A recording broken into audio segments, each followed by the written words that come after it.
Jon Bones Jones back in the news again, for all the wrong reasons, of course. This time threatening the life of a drug tester with the new entity in charge of implementing the drug testing for the fighters, Drug Free Sport International. So this incident took place in Albuquerque towards the end of last month, and the drug tester arrived, I believe, Jones' home in Albuquerque, and apparently Jones was very intoxicated and uncooperative to partake in the drug testing. So it escalated and resulted in Bones Jones threatening this individual's life, and at one point, I guess, took his phone. These are accusations, so we should keep that in mind. There's been no charge as of yet. Realistically, I can't see why a drug tester would make this up or misrepresent the situation. I can't see the reason for that. Also, given Jones' history, it's certainly not a stretch to, see him do something like this. We've seen so many incidents in the past. If you followed his career, he's had a long laundry list of run-ins with the law, time in jail. It was just a couple of years ago, he was given an award at the Hall of Fame, and I believe it was even that evening in Las Vegas, ended up in a domestic dispute and on video getting arrested, pounding his head off the hood of a police car.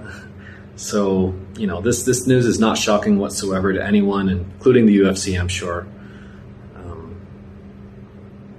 Now, why didn't he want to participate in the drug test? I don't think he would be concerned about any recreational drug use. It's out of competition, so I believe they don't test for recreational drugs. So, was he aware of PEDs in his system, banned PEDs, or was he simply just very intoxicated, talking nonsense? But we know he has popped in the past, so logically we would think he was on something. But these are all accusations at this point, and there's been no criminal charges as of yet.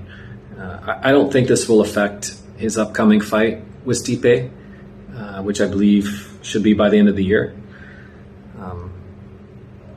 Unless there's a significant criminal charge that comes from this, I think it shouldn't affect that. I think it'll probably be forgotten about in a short amount of time.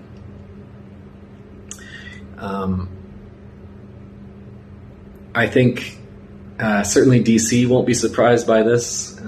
There was a face-to-face DC and Jones had back in, I believe, 2016, where DC mentioned, you're never going to learn. You have issue after issue, and you're never going to change. And clearly he was right. Now we're towards the end of his career, and we're still seeing this happening. So, it'll be interesting to see how Jones responds. We'll see his account of the situation. We certainly want to give someone, the chance to defend themselves. But, it doesn't seem like he's learning any life lessons from these incidents. But we'll see how it plays out. We'll see what Jones' response is. We'll see how the UFC handles the situation. But as I mentioned, I don't think it'll affect any upcoming fights. Did they ultimately get the drug testing done? I don't think they mentioned if they were actually able to collect the sample. If they were able to collect the sample, has enough time passed? I don't believe so. It was just the end of March. I think it takes some time to get the results of the drug testing. So, Is he going to pop again? We'll see. If he does pop again, we will know that this new drug testing entity, are doing their job, which a lot of people are critical, thinking this new drug testing entity, Drug Free Sport International, was maybe more lenient, and maybe a lot more fighters will get away with PED usage. So we'll see how it plays out, and we'll see how Jones responds. But we'll stay updated on the situation. If you like the content, please like and subscribe, and I'll continue to post updates and future UFC content. Take care.